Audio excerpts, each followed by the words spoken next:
então, antes de mais nada, boa tarde a todos e todas. Em primeiro lugar, gostaria de agradecer o convite, é uma honra poder estar aqui. E gostaria também de parabenizar a professora Thaís e sua equipe muito competente pela organização do evento, pela temática, enfim, é muito importante esse tipo de atividade e essas reflexões que são propostas aqui para esse primeiro Congresso de Direito, Biotecnologia e Sociedades Tradicionais. Bom, eu, sem delongas, passo a minha leitura. Eu apresento um resumo para vocês. O trabalho, cujo caráter é essencialmente conceitual, crítico e analítico, discute as complexas conexões entre frônesis e técnica. Inicialmente situado principalmente na perspectiva do filósofo italiano Umberto Galimberti, busca-se uma compreensão da evolução da relação entre a ética e a política diante da técnica, na qual o saber técnico tende a se emancipar do saber prático, tornando-se o próprio espírito do nosso tempo em uma clara tentativa, na minha reflexão, de superação da noção instrumental da técnica. Em seguida, a partir das análises abertas pelas reflexões de Gilbert Rotoir, discute-se as diferentes atitudes contemporâneas face à tecnociência, a tecnofobia humanista, a tecnofilia humanista e a tecnofilia evolucionista. Como conclusão, aponta-se para a afirmação da perspectiva ética tecnocientífica e evolucionista como marco teórico para a elaboração de uma sabedoria tecnocientífica.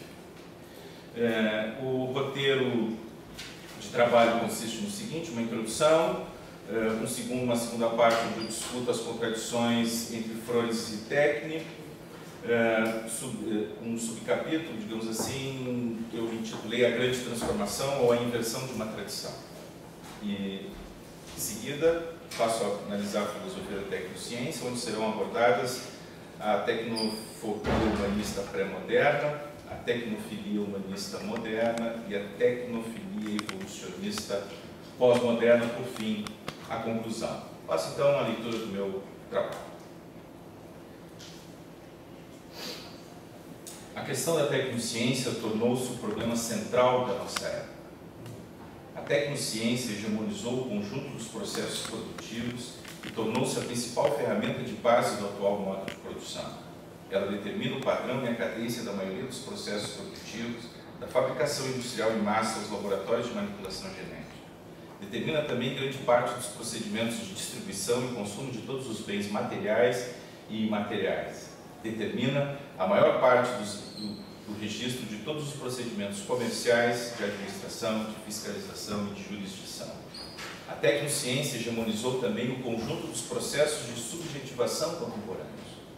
Hoje já não nos reconheceríamos para além ou aquém de nossas máquinas e dispositivos tecnológicos. Nas grandes capitais globais do planeta, cada vez mais se perde os laços ligados às tradições orais e territoriais e avançam as redes infosociais interculturais, desterritorializadas subjetiva e geograficamente, em horizontes de sentido cada vez mais complexos. Segundo Galimberti, vivemos em um mundo em que todas as suas partes estão tecnicamente organizadas. A técnica não é mais um objeto de nossa escolha, pois é o nosso ambiente, onde fins e meios, escopos e idealizações, condutas, ações e paixões, inclusive sonhos e desejos, estão tecnicamente articulados e precisam da técnica para se expressar. Nesse sentido, vivemos a técnica irremediavelmente, sem possibilidade de escolha. Esse é o nosso destino como ocidentais avançados. Na verdade, a tecnociência contemporânea tem um caráter revolucionário e espetacular. Ela deu e está dando aos seres humanos meios cada vez mais poderosos de intervenção sobre a sociedade, a natureza e sobre si próprios. Hoje, mais do que nunca, técnica é poder, e poder incomensurável. Entretanto, nesse contexto de expectativas grandiosas, emergem questões altamente inquietantes, na medida em que aponta para transformações radicais no modo de vida e de ser do humano, ao mesmo tempo em que coloca em risco o conjunto da vida planetária. Então, veremos que a tecnociência contemporânea não carrega apenas a esperança de futuro da civilização, mas gera também uma enorme angústia devido aos tremendos poderes de transformação e destruição. O poder dos indivíduos hoje é incomparável àquele que tinham na antiguidade e mesmo na modernidade. Acesso à informação massiva, controle e poder de comunicação, liberdade e velocidade de locomoção, intercriatividade social e compartilhamento cultural, intercâmbio telemático em redes sociais, conhecimento compartilhado, trabalho imaterial, vida prolongada, entre outros. Tudo isso coloca os indivíduos diante de novas responsabilidades, novos desafios existenciais e sociais. Na civilização tecnocientífica, os problemas humanos se transformaram, seja em relação ao trabalho e suas formas de organização e produção, seja ao tempo e qualidade de vida, seja ainda em relação às interações pessoais e afetivas e às formas de participação política e cultural. O agir humano tornou-se muito mais complexo e hoje torna-se totalmente dependente da técnica. Diante desse cenário, certamente desestabilizador e desafiante, o que fazer e que atitude tomar diante da tecnociência contemporânea? Então, essa é a minha introdução, para situar um pouco o contexto da civilização tecnocientífica. E passo à minha segunda parte, que é precisamente uma tentativa de refletir sobre as contradições de uma tensa e complexa relação entre Frones, sabedoria prática, e técnica e arte. Vamos explorar inicialmente o problema da relação entre sabedoria prática e sabedoria técnica, entre o bem agir e o bem fazer. As relações entre essas duas virtudes intelectuais nem sempre foram equilibradas ou estáveis. As notas que seguem exploram o problema a partir das leituras principalmente de Galimberti, que argumenta pela emancipação da técnica diante da frônesis. De que maneira a técnica, neste contexto civilizatório, transforma-se em um problema ético, político e social fundamental, pois aparentemente nem sempre foi assim. Quando Aristóteles faz a distinção das virtudes intelectuais humanas, ele aponta a frônesis ou sabedoria prática e a técnica, ou a sabedoria técnica, como virtudes relativamente independentes. Em certo sentido, não existe aqui nenhum problema ou implicação ética no campo da técnica. E essa se apresentará como uma virtude inferior não só diante da frônesis, mas também diante da sofia, do nous ou da episteme. Essa representação aristotélica das relações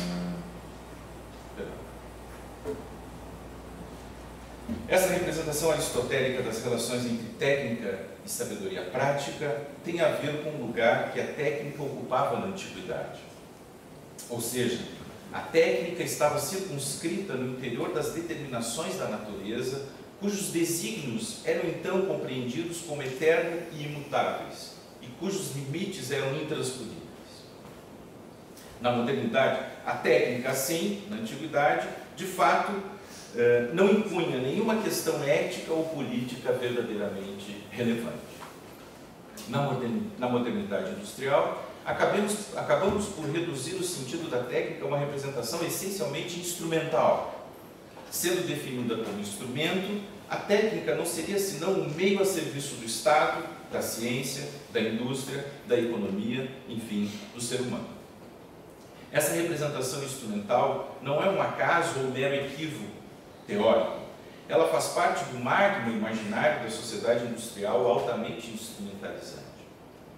Máquinas são inventadas para produzir em escala de massas, para dominar a natureza, para aumentar os índices de produtividade, tornando-se um instrumento nas mãos dos homens. Desta maneira, a técnica praticamente assume o controle e favorece o desenvolvimento da sociedade moderna. Sendo um instrumento de produção e transformação da natureza, a técnica, invadindo todos os campos da atividade produtiva, acaba por se tornar um problema ético-político, pois seus efeitos no âmbito das relações humanas serão cada vez mais abrangentes e decisivos. Por sua vez, a natureza e a sociedade encontram-se totalmente colonizados pela técnica. Assim,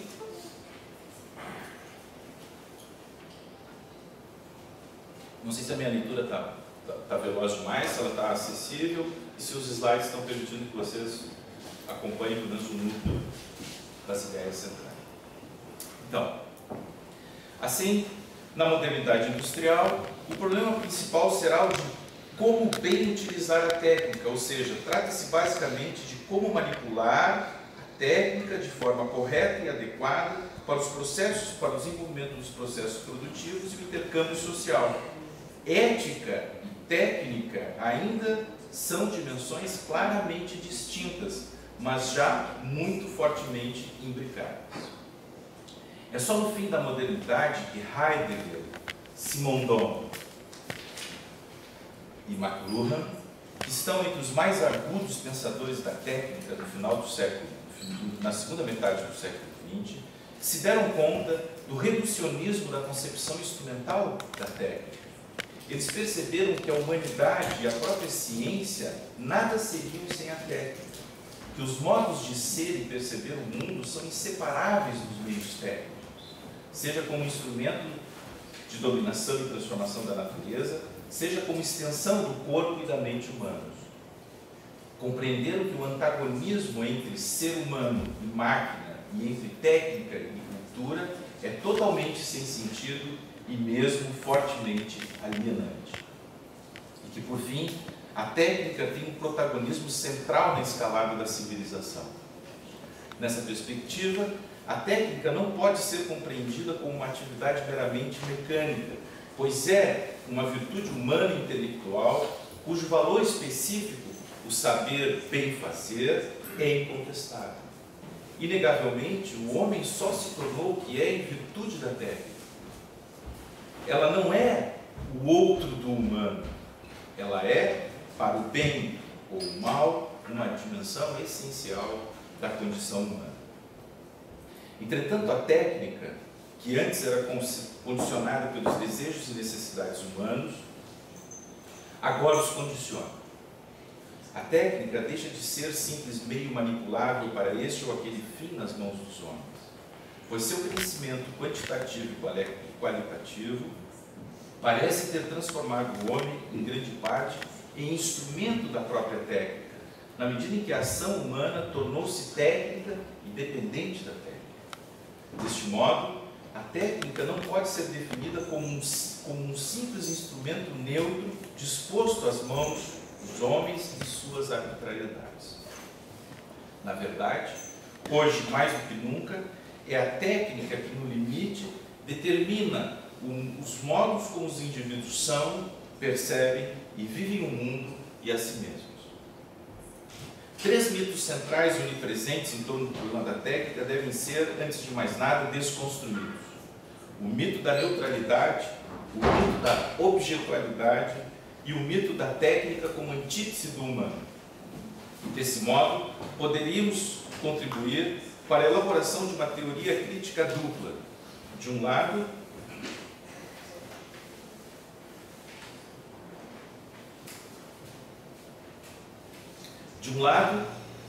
a da concepção do homem soberano, e de outro, a da concepção moral ingênua, as quais acabam por reduzir a técnica a mero instrumento passivo diante do homem, teoricamente senhor ativo que do altar de sua suposta natureza inalterável controla e determina livremente o mundo e o seu próprio destino. Assim, diferentemente de outras épocas, hoje, na idade da técnica, o agir humano é essencialmente técnico. A técnica, atualmente, encontra-se no centro da ação humana e a condiciona de forma global e aparentemente irreversível.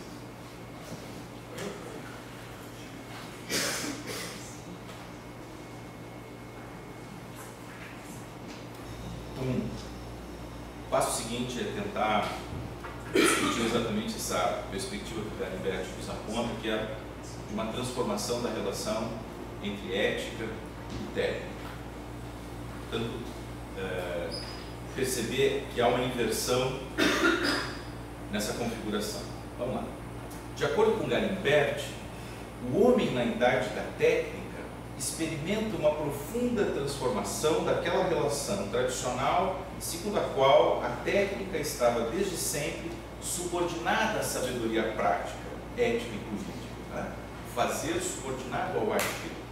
Para Galimberti, nascida como condição da existência humana e, portanto, como expressão de sua essência, hoje, pelas dimensões alcançadas e pela autonomia adquirida, a técnica expressa a abstração e a combinação das idealizações e das ações humanas no nível de artificialidade tal que nenhum homem, nenhum grupo humano é capaz de controlá-la em sua totalidade. Destacar esse ponto, me parece um ponto absolutamente central na argumentação. É por essa razão que, segundo o filósofo italiano, na idade da técnica não há mais senhores nem escravos, mas só as exigências dessa rígida racionalidade a que todos devem se subordinar. O único verdadeiro sujeito é o aparato técnico em relação ao qual os indivíduos são simplesmente predicados. Desta maneira, a ética hoje é impotente para impedir que a técnica faça o que é capaz de fazer. O domínio do agir urbano, diz Galimberti, como escolha de fins, cede lugar ao fazer como produção de resultados. Nesse sentido, a técnica celebra a impotência da técnica. Nesse sentido, a técnica celebra, a técnica celebra a impotência da ética, a definitiva subordinação do agir ao fazer. Enquanto situadas no horizonte dos limites da natureza, ética e técnica puderam manter uma relação estável. A natureza ela mesma oferece os modelos e regras de produção e de ação. Diferentemente da técnica moderna, segundo Galimberti, a técnica antiga não era inquietante, porque não era capaz de ultrapassar a ordem da natureza, que o pensamento mítico e filosófico colocava sob o selo da necessidade. Mas na medida em que o homem cria um mundo, cito, cada vez menos natural e cada vez mais artificial, a técnica obriga a ética a perseguir a paisagem que a técnica produz. A técnica obriga a ética a perseguir a paisagem que a técnica produz e não cessa de transformar. Hoje o homem não pode pensar em conter a técnica com a ética que a tradição filosófica lhe consignou. O fazer superou em muito o agir, fazer no sentido técnico e o agir no sentido ético, né? E esta é a razão pela qual a ética, que domina o agir, não é capaz de regular a técnica do qual procede o fazer. O mundo torna-se imagem e semelhança da técnica, e a ética deixa cada vez mais de experimentar-se no horizonte do estável. Segundo Galimberti, então, a idade da técnica cortou sem hesitação as raízes que afundavam a ética no terreno estável do eterno. Ao homem não restou mais do que o destino do viandante. Assim, só se pode pensar em termos de uma ética dotada de processualidade, situada no horizonte da pura instabilidade e transitoriedade, pois não é mais possível olhar para o futuro como se este fosse uma espécie de repetição eterna do presente e do passado. Duas passagens aqui para finalizar essa parte ainda segundo Galimberti. Sem metas e sem pontos de partida e de chegada, a não ser os ocasionais, a ética do viandante, que não conhece seu futuro, não pode se referir às éticas antigas, cuja normatividade olhava para o futuro como para uma retomada do passado, porque o tempo estava inscrito na estabilidade da ordem natural. Na idade da técnica, a única ética possível é aquela que se carrega de pura processualidade, que com o percurso do viandante não tem em vista uma meta. O imperativo categórico o imperativo ético não pode ser deduzido de uma normatividade ideal, mas dessa incessante e sempre renovada factualidade, que são os efeitos do fazer técnico. É a ética que deve perseguir a técnica e terá de se defrontar com a própria impotência prescritiva. Desse modo, ainda de acordo com Galimberti, aquela relação de proeminência e dominação humana sobre a máquina acabou por ser dissolvida. E assim, acabou por ser invertida. E assim dissolveu, diz Galimberti, o pressuposto humanista. Porque lá onde a técnica, com sua autonomia, não se limita a contrapor-se ao homem, mas é capaz de integrar o homem no aparato técnico. O que se vem a criar é um sistema homem-máquina, e onde os segmentos do comportamento humano podem ser reduzidos ao nível de partes de máquinas regulares, na medida em que se reduz a distinção entre problemas práticos e problemas técnicos, e quanto mais se afirma o princípio da traduzibilidade dos primeiros dos segundos, a ética se dissolve. E com ela a história como teatro da praxis, em favor de um tempo não mais ritmado pelas ações dos homens, mas pelo ritmo da evolução técnica que a ação do homem tenta governar. Eu estou toda a metade do meu tempo, mais ou menos? É isso? O senhor está com 24 minutos. Já? Eu treinei. Então, vou dar uma acelerada aqui, porque talvez a parte mais importante seja a que vem. Acho que tá bom assim. Vamos lá. Treinou em outra Então. temporalidade, né, Sérgio? Hã? Em outra temporalidade. É o problema da técnica. Eu acho que o meu relógio ontem estava tecnicamente funcionando. Desse modo, isso que é importante, impõe-se o primado da decisão técnica sobre a decisão ética e política. Agora, é a técnica que decide sobre as decisões, transformando o primado do fim sobre os meios, que atribuía à ética e à política o primado sobre a técnica. O incremento do aparato técnico tornou evidente que não só que não se podem estabelecer fins sem levar em conta os meios, mas até que é necessário escolher os fins partindo da disponibilidade dos meios. Assim, a técnica agigantou-se de tal modo que acabou por retirar dos homens o domínio e o sentido de suas próprias existências. Ela se tornou o absoluto da história e comanda todas as ações humanas. Os indivíduos tornaram-se um apêndice do grande aparato técnico e da razão instrumental que lhe é própria. Para Galimberti, a idade da técnica é verdadeiramente a idade do sem sentido e do totalitarismo da técnica. O problema maior, gostaria que vocês fizessem atenção, sobretudo nessa parte final da segunda parte aqui, o problema maior é que somos ignorantes dessa nova realidade, criada pela própria vontade humana de dominar tecnicamente o mundo. Entretanto, diz ele, ainda não anoiteceu. Trata-se, em primeiro lugar, de realizar um esforço de compreensão dessa realidade. E, em segundo lugar, de não perdermos e mesmo aperfeiçoarmos nossa capacidade de prever os efeitos da ação e do fazer humano. Nessa inadequação, diz Galimberti, está o seu risco maior, assim como na ampliação de sua capacidade de compreensão do desmesurado que rodeia sua suave esperança. Esta ampliação psíquica,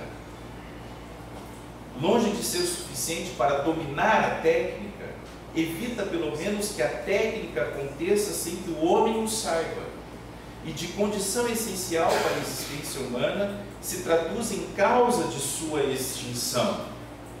Com isso não pensamos na supressão física do homem, mas na supressão de sua cultura, de sua moral, de sua história.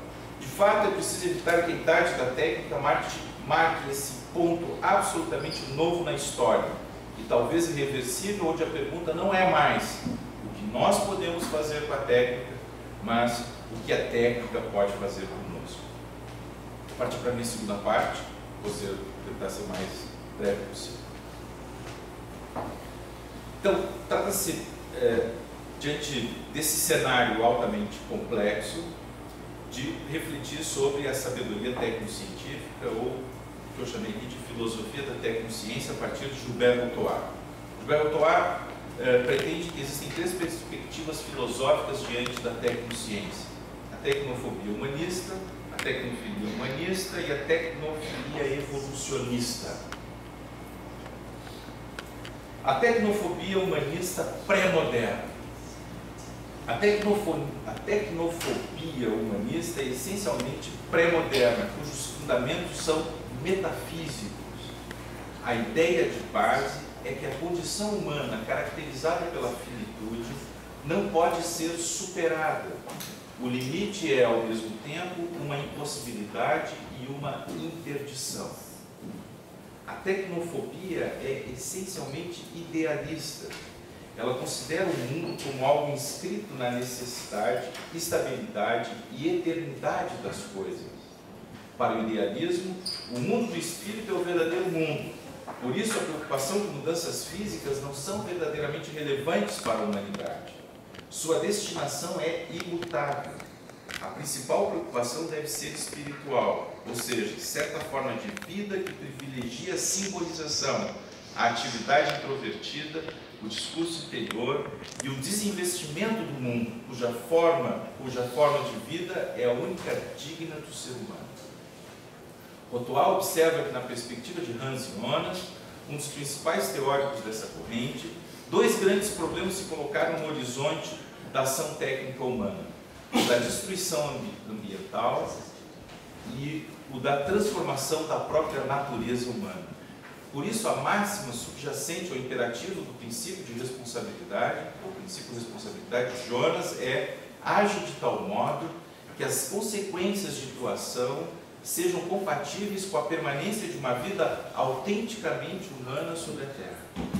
Para Jonas, a humanidade não deve ceder à tentação de modificar sua condição, desde sempre dada e definida, seja pela natureza ou por Deus. Segundo Rotoir, a heurística do medo é um método fundamental na determinação ética e política. Justamente o princípio de prudência e precaução seria a forma de nos mantermos responsáveis pelas nossas ações no presente em relação ao futuro. A heurística do medo visa impedir o desenvolvimento de qualquer projeto que possa, de alguma forma, afetar a natureza. É preciso evitar correr riscos em nome das gerações futuras e da preservação da humanidade, ou da preservação da autenticidade humana, da natureza humana. De acordo com Jonas, a promessa da tecnologia moderna se converteu em ameaça, ou esta se associou àquela de forma indissolúvel. Na medida em que a tecnologia acabou por transformar-se no problema central de nossa época, trata-se de pensar numa filosofia prática a qual nunca havia sido colocada em questão. Tal é a situação dramática e paradoxal do nosso tempo. Aquilo que iria salvar-nos, que iria emancipar-nos, é talvez o que escraviza e destrói. E não apenas a nós mesmos, situação totalmente nova no horizonte da ética, mas ao conjunto da natureza. A tecnofilia humanista moderna, que Rotoir define como... a tecnofilia humanista, que Rotoir define como moderna, tem uma relação positiva com a técnica. Ela é vista como o principal meio de emancipação humana.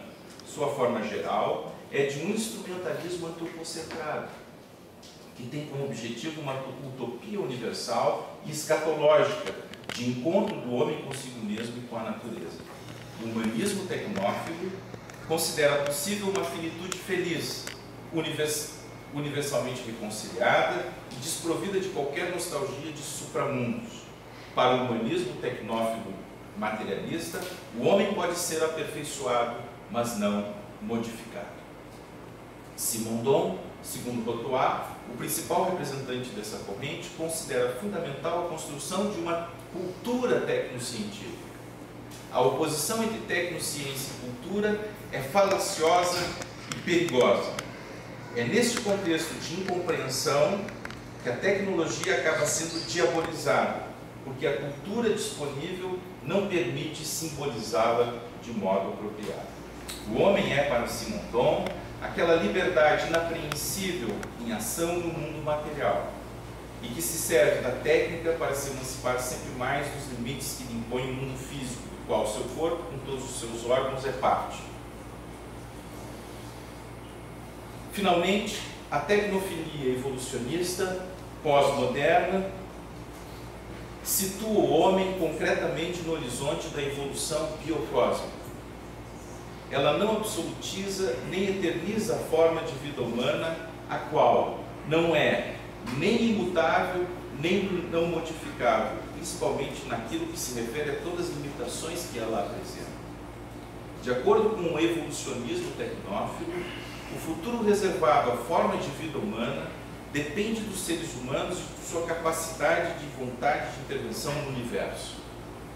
Tal perspectiva da tecnofilia evolucionista pós-moderna, tal é a perspectiva da tecnofilia evolucionista pós-moderna, que reconhece a diversidade irreversível dos modos de ser e viver humanos no mundo, cujas sociedades que o constituem são pluralistas, poliétnicas e politeístas. Para um dos principais representantes dessa visão, Engelhardt, a diversidade moral é real em fato e em princípio. Engelhardt não reconhece, assim, não reconhece mais a resposta racionalista, a evocação de uma razão universal suscetível de esclarecer de modo determinado deveres interditos. É tão somente um mito, o mito da modernidade. Para ele, o projeto filosófico da modernidade de assegurar, através de argumentos razoáveis, uma autoridade, uma substância moral, revelou-se esgotado. Nesse sentido, tornou-se impossível qualquer tentativa de construir uma moralidade de tipo universal, válida para todos os seres humanos. Argumentos racionais não devem calar as controvérsias morais quando nos encontramos com diferentes perspectivas étnicas e éticas. Em síntese, Hans Jonas reage aos problemas suscitados pela pesquisa e desenvolvimento técnico-científico e a mentalidade utópica que o acompanha, voltando-se para o passado, a tradição metafísica e religiosa, a filosofia pré-crítica. Como resposta a uma problemática contemporânea, ele quer reanimar uma atitude pré-moderna. Simondon é tipicamente moderno, colocando a tecnociência sob o signo do progresso humano universal. Os problemas suscitados pelas tecnociências são solúveis, principalmente com o auxílio de uma educação, uma aculturação e uma informação apropriadas.